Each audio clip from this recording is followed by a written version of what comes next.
Hi everyone, my name's Dave and I'm part of the support team here at Vectric. Hope you're all having a great UGM so far and thanks for joining us. When I was asked to create a project for this year's UGM, I jumped at the chance because this is actually my first time with hands-on machining experience and this project. So with Oktoberfest coming up later this month, we decided it would be a great idea to follow that theme and create a beer keller sign.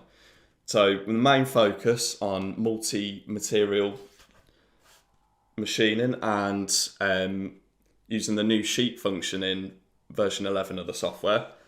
So we're also covering inlays for the text and setting up the toolpaths and also nesting for the text at the top.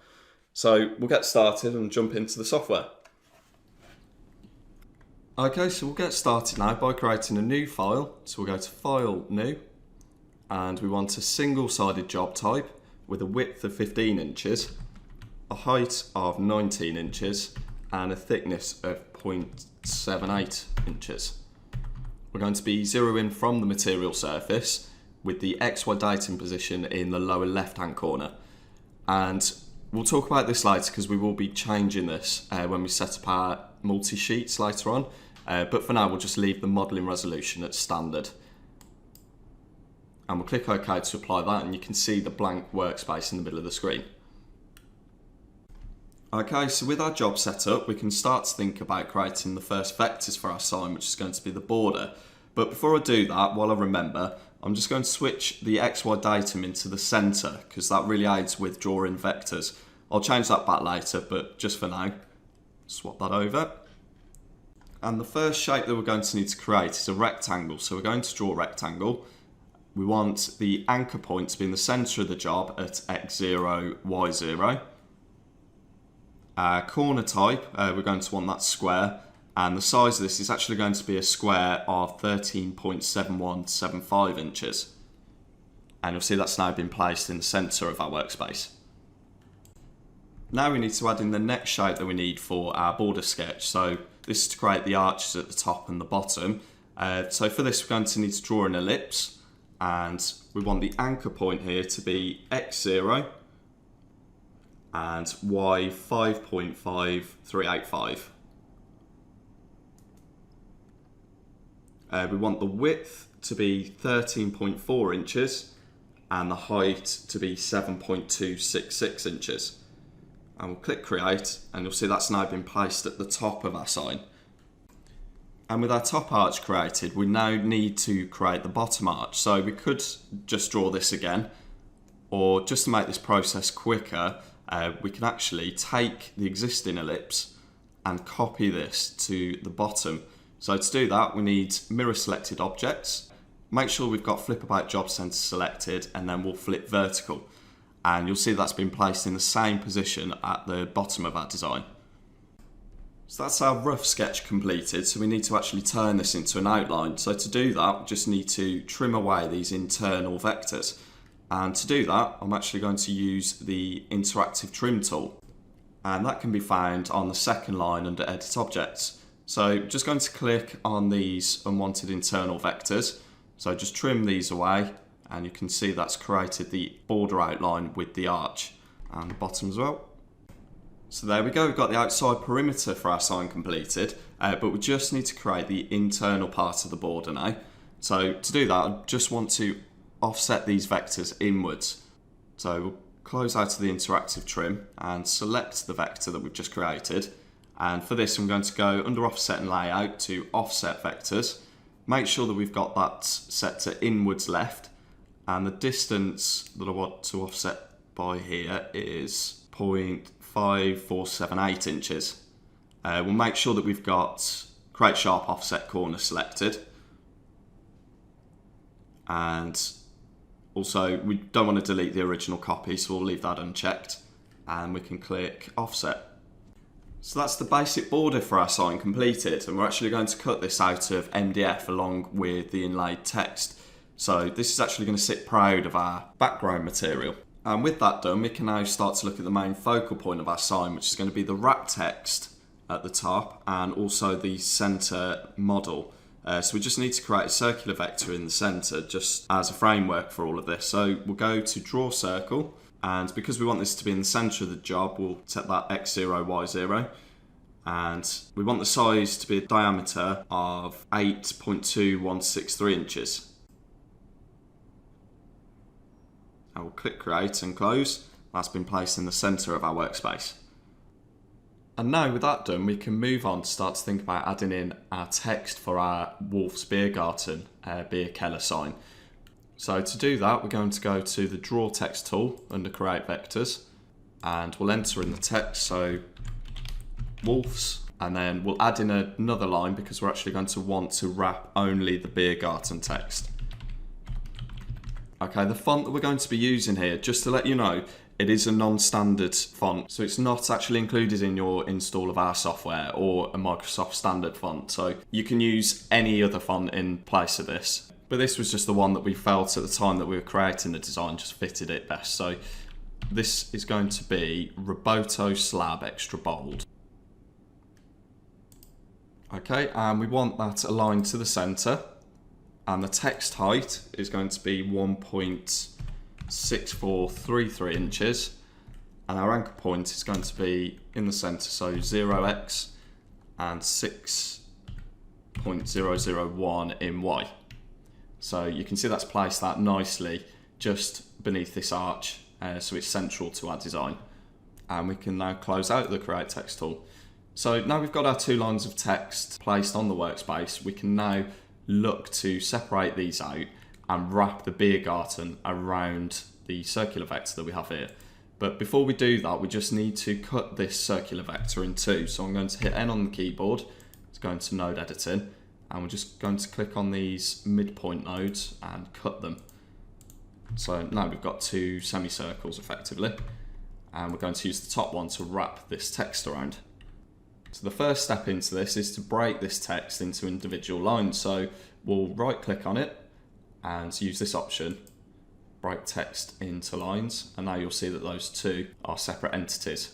So to wrap this now, I'm going to want to select the two objects, so that part of the circle and the text, and under Create Vectors, I'm going to use Text on a Curve, and that's now already wrapped that text around that shape. So selecting above curve here, I'm going to apply a slight offset just to bring that above that circle there, and we'll click close, and that's looking great actually, but you can see there are a few vector issues here, so we would need to clean these up, and I'm just going to edit the size of this slightly.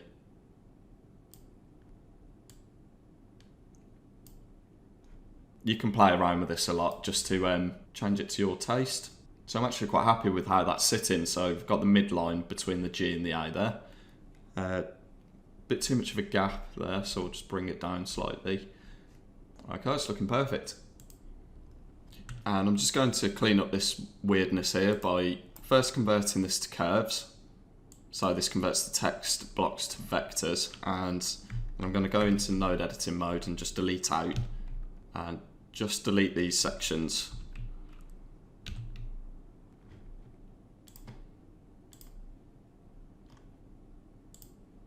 There you go, it's much tidier. Now, one thing to consider at this point is the tool that we're going to be using to cut this out. So it's actually going to have a diameter of 0.117 inches.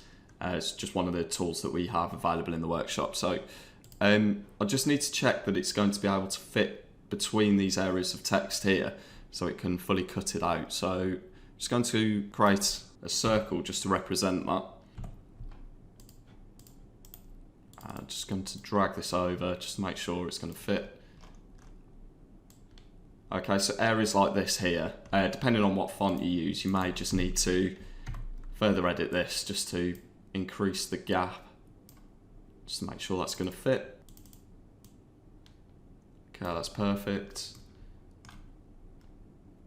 And also down here between the N, just on the line, just bring this over slightly.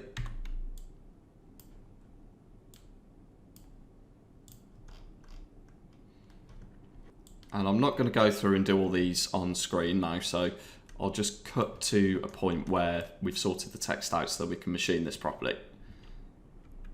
Alright, so now I've confirmed that the text is going to be cut out correctly by the tool that we're going to be using. The next thing that I want to do is just change the kerning of the top line of text here. So I'm going to select it and go over to Edit Text Spacing and Curve and just bring this closer. There is a new feature in version 11 of the software where you can apply global edit to the kerning. So instead of doing each character individually, so if you just hold down Alt and click, you'll see that it brings it together globally. Okay, so that's the basic framework of our sign complete, and now we can look to bring in our 3D model and the banner clip art that we're going to use underneath. So hopefully you've just seen Becky's fantastic presentation earlier on modelling in Aspire, and as part of the presentation she's included a 20-piece Oktoberfest model pack that's actually included in the UGM bundle.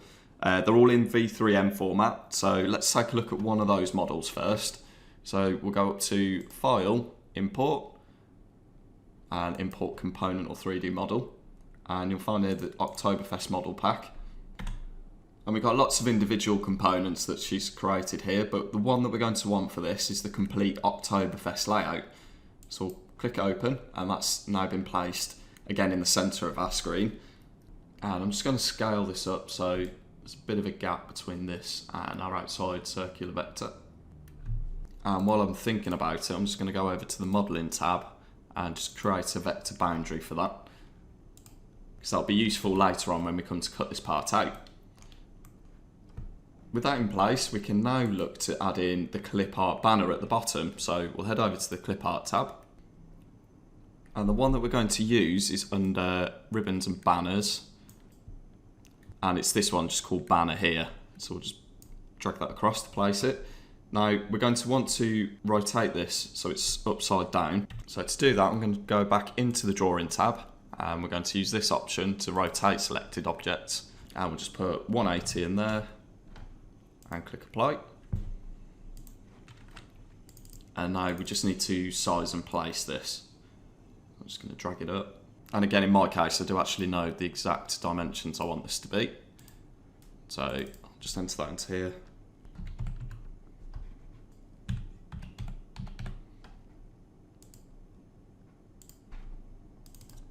Just move that up a little bit more. And that's looking great. So again, I'll just head over to the modelling tab and create a vector boundary just for the cutout phase later. And now with that in place, we just need to add in the Oktoberfest text on top of that we're going to VCarve on top of the model. So go back over to the drawing tab, and we're going to create a new text box, place it around there, just roughly in place.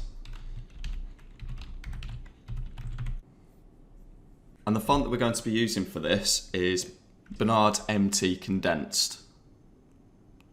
So that one. And the text height will go for 1 inch to start with, and we can close out that. Place that in the centre. And now what we want to do is look to wrap this text following the curve of the banner. So I'll just zoom in on this area. First of all, I'm just going to resize the text slightly, just so it definitely fits within the banner. Maybe stretch it out a little bit.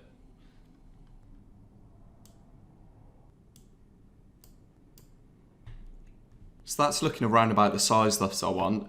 So I'm just going to take this text now, and I'm going to use Distort Selected Objects and use the bounding box. And we can do that by just node editing the envelope. So because we want it to form to the shape of the ribbon, I'm just going to convert these to Bezier spans, and also underneath. Just going to drag these two down, and also these. Just a little bit more.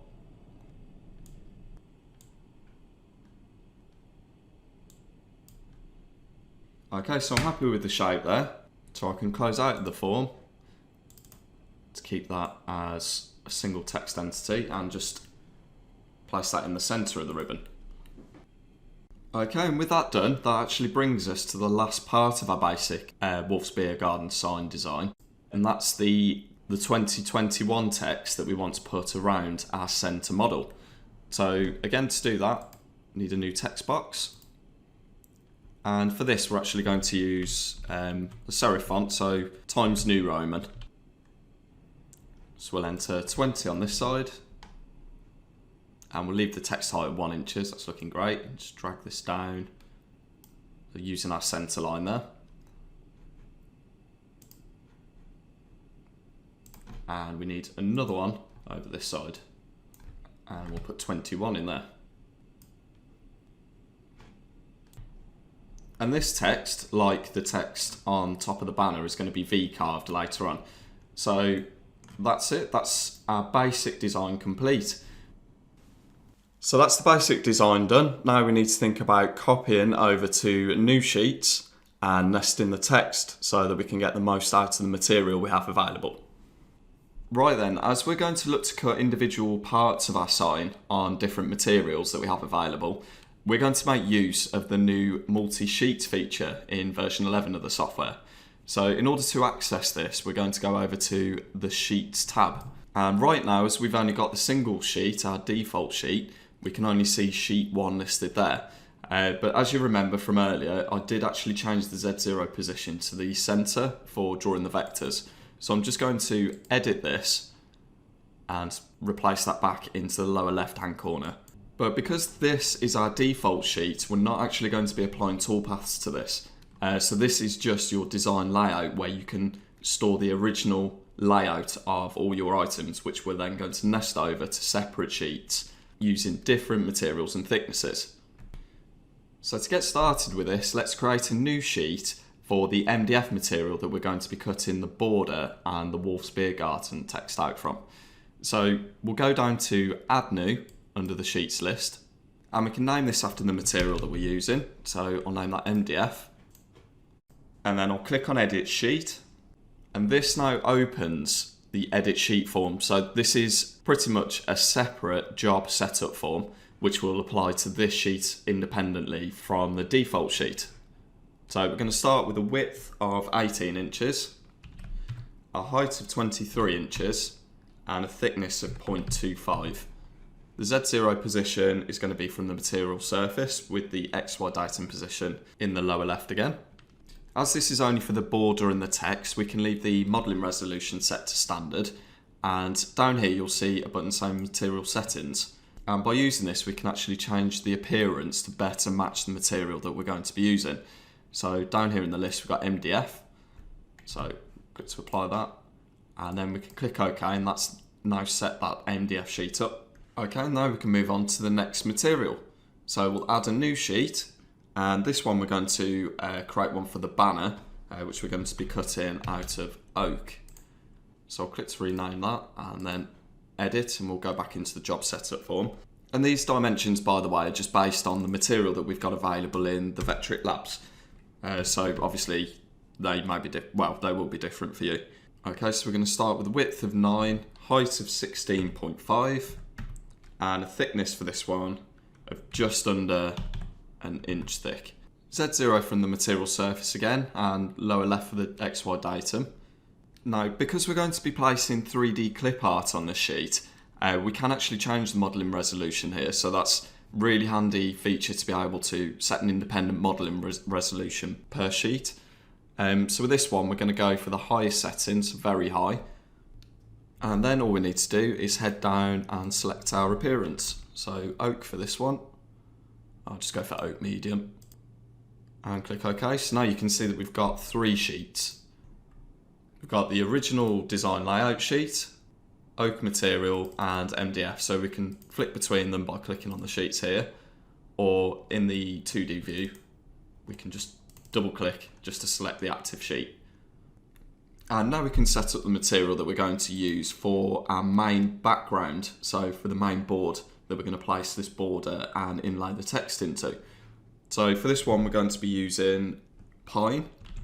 So we'll call that pine. Then we can edit the dimensions. And these are actually going to be the same as our design layout. So we don't have to change any of these. Width 15, height 19 inches, thickness of 0.78 inches. Z0 from the material surface and XY datum in the lower left. Again, we can use the standard resolution because there's only going to be 2D toolpaths on this one. And material settings, pine, and click OK. And last but not least is a sheet for the material that we're going to be cutting our centre 3D model out from. So this one is going to be cut from beech.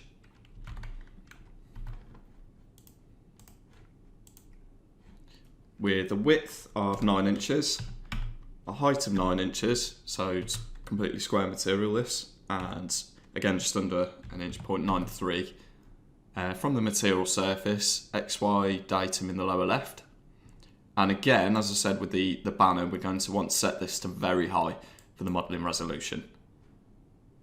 Material settings, we'll choose the beech dark there. And you'll notice that these have all been updated to be listed in alphabetical order now. But one thing I'm going to do, just to avoid confusion, is just to rename sheet 1. We'll just call this design layout. So if we look back over at our 2D view now, we'll see all the individual sheets. So we've got our design layout there. So this won't be touched now. This is just as a reference for the finished part, just for when we're creating our toolpaths. And then we've got the individual sheets of different materials that we're going to be using to cut the parts that make up the sign. And now we want to start thinking about moving the individual parts over to the relevant sheets. So we'll start with the background first. So this really is just going to contain the cutout for the sign, the VCarve 2021 text, and the pockets and inlays for the inlaid text and the 3D models. So if we just go through and select all these constituent parts together, just holding down Shift as we go. The 2021 text as well. Going to want the boundary vector for our centre model here, but instead of doing the same for this banner, we're actually going to copy over the clip art itself, because we are going to need to do something which I'll go through in just a second, just to make sure that this fits correctly because of the unusual shape of this banner here. So with all that now selected, to copy it over is actually really simple. So all we need to do is right click on the mouse, and down here where we've got the copy to the layer, move to layer, we've now added in move to sheet and copy to sheet. So just as before how you'd copy things over from different layers, you can also do the same sheets in version 11. So we could either move these over, but we actually want to retain a copy on the default design layout sheet. So we use copy, and we want to copy it to Pine, so select that. And if we just zoom out now and have a look, we'll double click on that sheet to make it our active sheet, and we can have a look, and we've got all the objects that we've selected moved over onto our sheet for the background cutout. So that's including the cutout itself, the text inlays here, pocket for the centre model, and the VCarved 2021, and we've also got the banner. And I'll just show you now the manual inlay technique that we're going to need to do with the boundary of this banner, so that we can create the pocket for the model to actually sit in, so we can guarantee it'll fit, because it's quite an unusual shape and we've got some tight corners. So to do that, first of all, we'll just go back into the modeling tab and we'll create a vector boundary. And we're now going to need to offset this boundary out first by the radius of the tool, then in twice, and then out again. And that's the manual inlay technique. So offset and layout, go out first. That's actually the diameter of the tool. So divide 2 equals. And we'll offset outwards. And we'll also select delete original. Just get rid of that one. Then in twice. And then out. And that's going to give us the best chance using this technique of the model actually fitting into the slot that we create. And with that done, we can now delete that version of the model.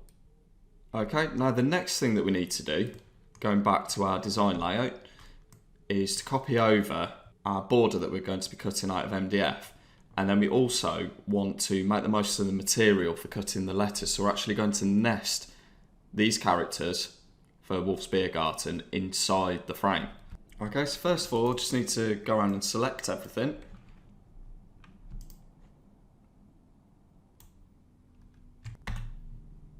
And then whilst we're still in design layout as the active layer, we can come over to offset and layout and choose nesting, and we'll enter the tool diameter in here, so 0.117, clearance same, border gap of 1/4 of an inch. Want to make sure that we've got allow parts inside other parts selected. It's telling us our active sheets design layout, but because we actually want to nest this over onto our MDF sheet, we can use this here. So nesting sheets, if we click customize, click the drop down box here and select MDF instead, and OK, and then preview, and that's now nested all the characters of our text neatly inside of the border, so we can get them both cut out on the same sheet of MDF. And now that just leaves us with our two models. So the centre model in beech and the banner clip art in oak. So we'll start with the centre model, right click again, copy to sheet and beech. And you'll see that's moved it over, but it's not centered. So we'll just double click to make that the active sheet, click on the object and then align it to the center of the material. That's looking great. And now just for the banner. So here we want the clip art itself, the cutout, boundary, vector and the text. We'll select all those, copy to sheet, oak. And again, we'll just double click to make the oak sheet active, and we'll just rearrange this so it's laid out better on the sheet. And click apply, and now we'll just move this round about there. That's looking fine. And there we go, all our sheets are populated. So hopefully now you can see the benefit of reserving the design layout sheet 1, the default sheet, for the main layout. So you've always got that for reference in the file, so you can remember what the finished part's going to look like. And then being able to see all the individual sheets of material side by side in the 2D view like this really just helps to keep things organised, and you can just make each one active by double clicking on it. And now with all the sheets set up and the parts laid out, it's ready to move on to the next part. So I hope you can see how simple it is to create and then place parts of your project onto different sheets that can be machined separately. So with that done, it's now on to Toolpaths. Okay, so now we've created our design and separated the individual parts over to separate sheets ready for machining, we can start to now look at the toolpaths. But because of the limited time left in this presentation, it would have been too much to go through setting up each individual toolpath. So instead I've just opened up a file I created earlier, which already contains all the toolpaths for our project, and we can just go through each one individually and just raise a few key points about them. A really useful aspect of the new Multisheet feature in V11 is that we're now able to switch between the individual sheets within the toolpaths list. So you'll see next to toolpaths we've got all sheets, and then we've got our individual material sheets laid out here. So here you can see all of the toolpaths created for this job, and then if we switch between the individual sheets, you'll see the toolpaths that are created for that sheet only, so we can go through them individually. So what we'll do, we'll go through each toolpath in the order that we're looking to cut them on the machine. So we're going to start off with the male inlay letters and the border, and the reason for that is that we can get these cut out, work on them, the finishing, whilst we're cutting the rest of the parts. And then when we come to do the backing and the female inlays, we've got the male inlay characters available to test the pockets just in case we need to make adjustments whilst we're machining. And the first toolpath in our list here is actually the male inlay letters. So we'll just double click to go into that. So because this is a complete cutout here, we're cutting the full thickness of the material, 0.25 inches. We're going to be using an end mill, and this is an 11/94 of an inch end mill. The reason for that is a lot of the tools are actually metric tools, so they don't come across well in inches.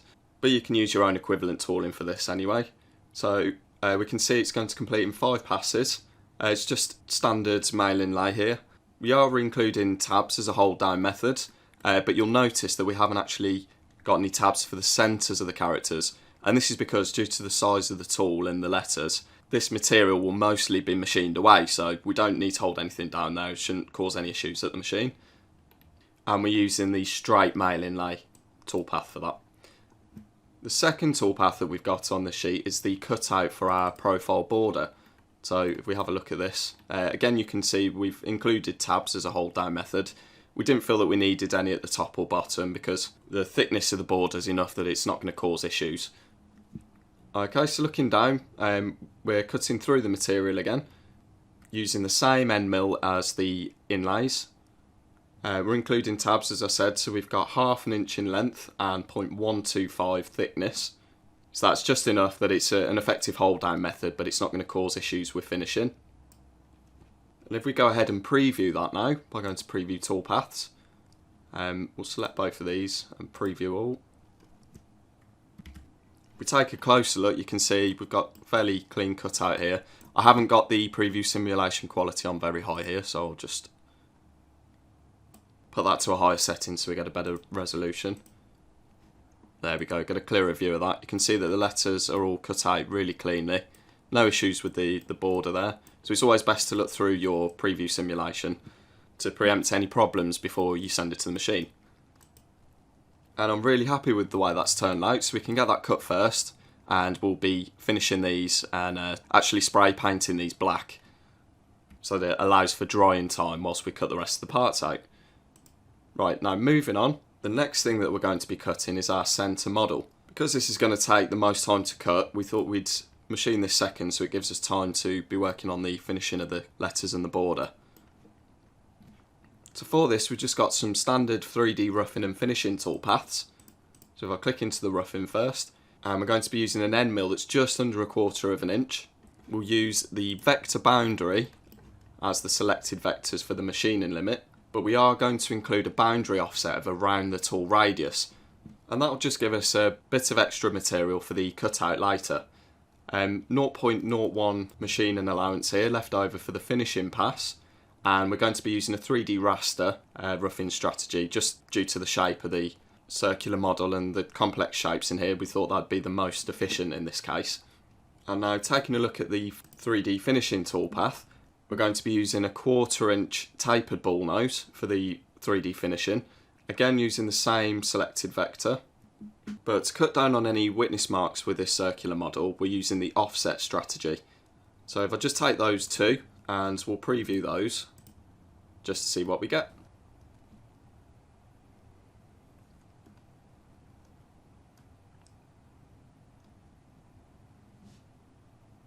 And that's turned out brilliantly, so we've got some fantastic detail in here. The wood grain in the background's really popping out, and we haven't got much material left in between the barley and around the hops at the bottom here, so the size of tool that we've selected here is really working for this model, so that's looking great. And the last toolpath that we need is a profile pass to actually cut out our model. So I'll quickly skip through this because it is just a standard profile toolpath. Cutting through the material using the 1/4 inch end mill. But we've added tabs onto this, just 4 tabs, just hold it in place. 1/4 inch in length and 0.125 in thickness. That's going to be a sufficient hold down method for this. So we'll preview that in its entirety. And that's looking great. That boundary offset that we added onto the roughing toolpaths led to some really clean edges there. So I'm happy with that, that's all ready to machine.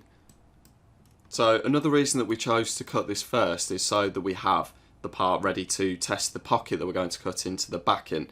So that's actually next in our list, so we'll go down to the pine sheet here and I'll just switch back to the 2D view so we can take a closer look at our inlays, which we're actually going to start with first at the machine. So I'll click to select that. We're only cutting down 0.1 inches here because we only need enough depth so that we can sit the letters in for gluing later. And we'll be using our 0.117 inch end mill. The main thing that I wanted to mention with this toolpath is the pocket allowance that we've allowed here, so 0.007 inches. And this is just to ensure that our characters will actually fit into these inlay pockets, because if we cut them to exactly the same dimensions, then the edges of the letters would just wedge in at the top of the material. A really good way of checking this in the 2D view is to switch on the solid view of the toolpath, and that will just show you by how much it's actually overcutting. So I'll just make that visible. If we zoom in, you'll see that 0.007 allowance that's overcutting past the vector point. Because there's so many factors involved determining whether the inlays will fit correctly, such as material changes and the tooling, you may find that you need to make adjustments, and the best place to do it is by just increasing or decreasing this pocket allowance.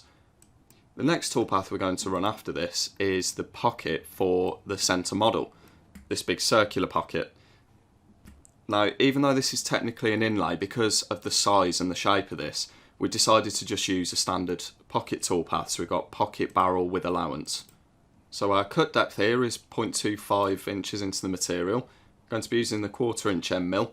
Again, because it's a circular pocket, we're going to use the offset strategy, and the allowance here is 0.005 inches. And these allowance values aren't just random numbers, they're actually tried and tested by Becky, who helped me out massively with this being my first project. So big thanks to Becky for your help with this.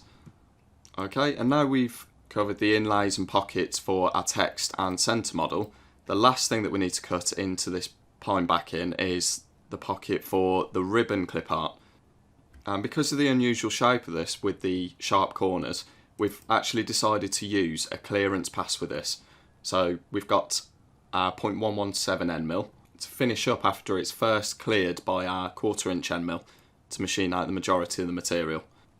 Cut depth's the same as the model pocket, so 1/4 inch. And we've used the same pocket allowance, but again we can always adjust this if needed. So once we've actually machined our 3D ribbon or banner, then we can test this in the pocket and come back, make changes, widen it just to aid with the placement and gluing.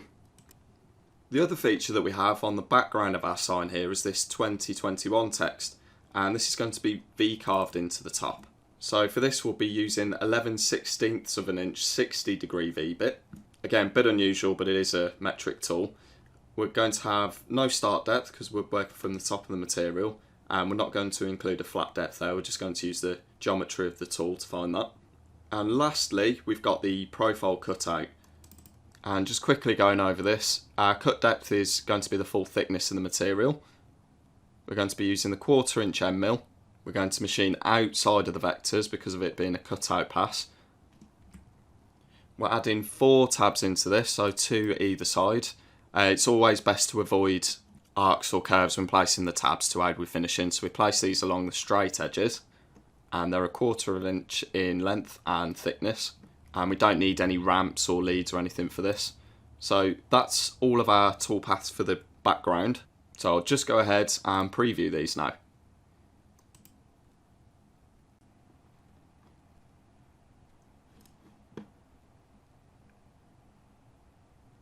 And out of everything, that's given us the best simulation of how our sign's going to turn out. So I'm really excited to get and cut this now because that's looking fantastic. The pockets are looking really clean. No issues with the cutout, I can see. The tabs look sufficient. And it looks like we've got a good depth on our female character inlays here. And that then swiftly brings us on to the last toolpaths that we need to cut here for our banner model at the bottom. So we'll switch over to that sheet, and that's going to be cut out of oak.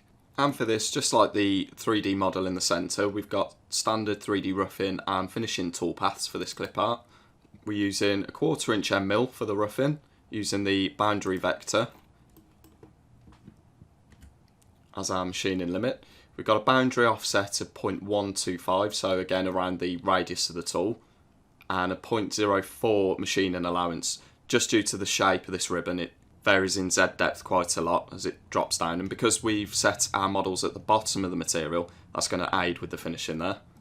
We're using a Z level roughing strategy with a raster angle of 90 degrees just due to the layout of the ribbon on our material. And for the finishing toolpath, we're using the taper ball nose again, so 1/4 inch tapered. Just a boundary offset of 0.1 inches here, just so we get as close as possible to finish up those edges. And we're using an offset strategy for the finishing toolpath. So we'll just go ahead and preview these now so we can see how it looks before we add our V-carving onto the model. But one thing I'm going to do before I do that is just increase the preview simulation quality a little bit. to extremely high. We don't recommend doing this all the time because it can increase your preview times, but when you're trying to get the best view of your preview simulation, just so you can iron out any errors, it's always best to use the highest level that you can, just so you can get a really in-depth look at how your part's going to turn out at the machine. So I'll just preview visible there.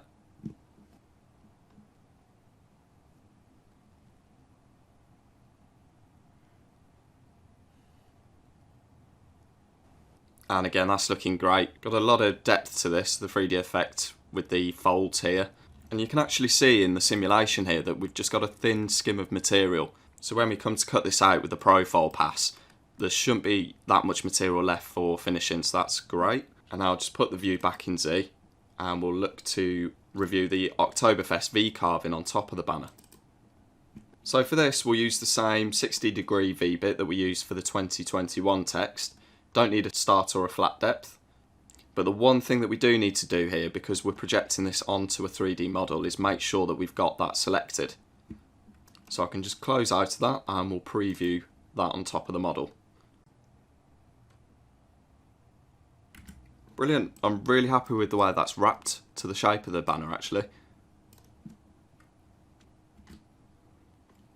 And this block serif font's actually giving off a bit of a Bavarian feel, so that'll help. And the very last toolpath that we need to review here before cutting this is the cutout for the ribbon. So because of some of these sharp corners here, we've opted to use the smaller 0.117 inch end mill. We're going to be cutting all the way through the material. We have used tabs again as our hold down method, so we've just got 3 here. So not quite on straight edges, but as close as we can get. It's not going to cause a problem with finishing. And again, the thickness of the ends of the banner here and here, and the overall length of the cut means that it's not really crucial to have tabs at the end. Okay, and we can just preview that as well.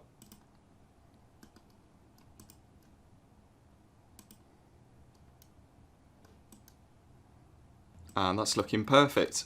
So now I've reviewed all the toolpaths and I'm happy that there's no issues that I can spot in the preview. This is now ready to machine, so let's go ahead and do that. Okay, so we start off our time in the labs with the MDF, and this is for the border and the letters. So here I am just fixing that to our spoil board and setting Z0 at the machine.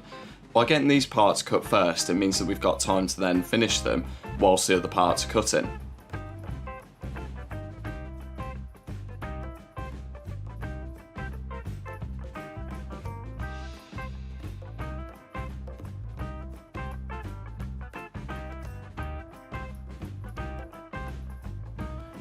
With our border and letters now successfully cut, it's time to remove the material from the machine and take this over to a workspace for finishing later. Then we come back and we can set the machine up now for completing the centre model.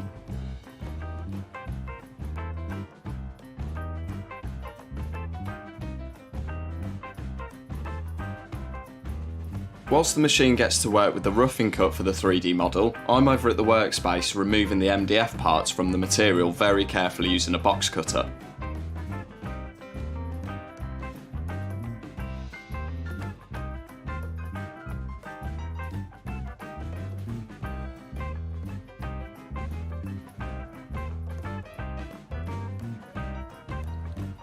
Avoiding injury, our MDF parts are now cut out of the material, and it's now time to start the finishing process using a file and sandpaper to smooth off the edges. By this time, the 3D roughing pass is finished, so it's time to now set up for the 3D finishing.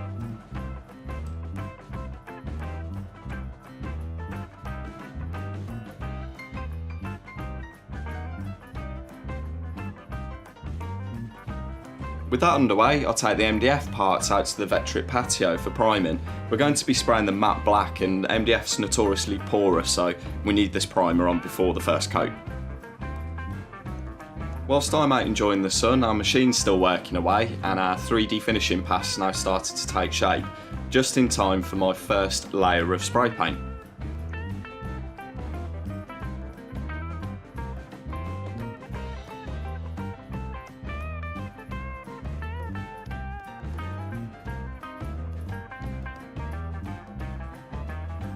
Now the 3D finishing toolpath's completed, we get our first glimpse of our centrepiece model. before moving on to setting up the machine for the cutout pass.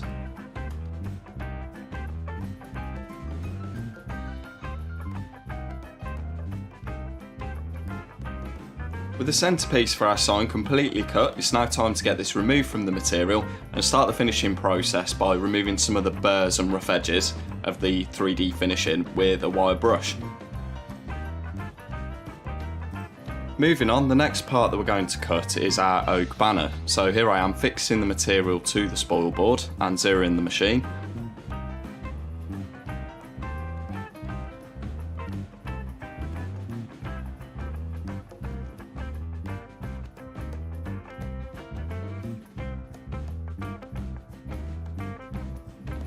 With the roughing pass for our banner now complete, it's time to set up the machine again for the finishing pass using our taper ball nose tool.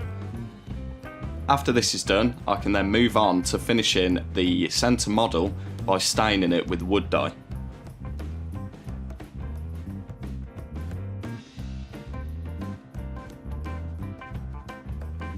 And there we have it, so our centre barrel model is now all stained and ready to go. And in the time it's taken me to do that, the banner is now completed, all ready for the VCarve text on top.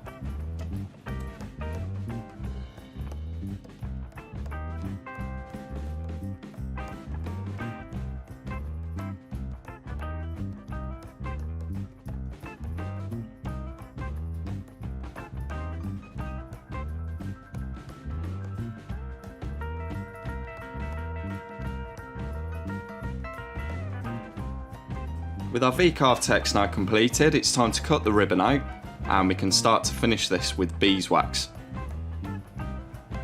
And now you can see that the layout of our sign's really coming together, so we've started to think about that. And now it's time to move on to the backing of our sign.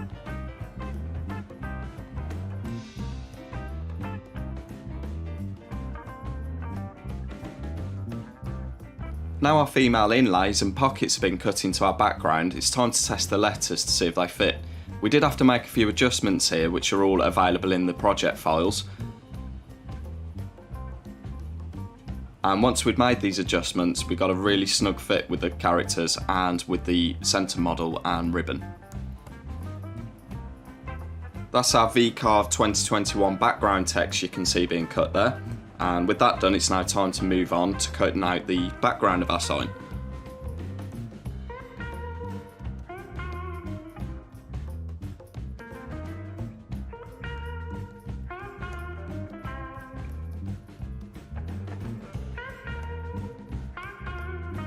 I'm eager to quickly check if our border fits our background here. With all good, it's time to cut this out and then we can start to test some of the models in the pockets. With a bit of gentle persuasion, we managed to fit these in with no problem.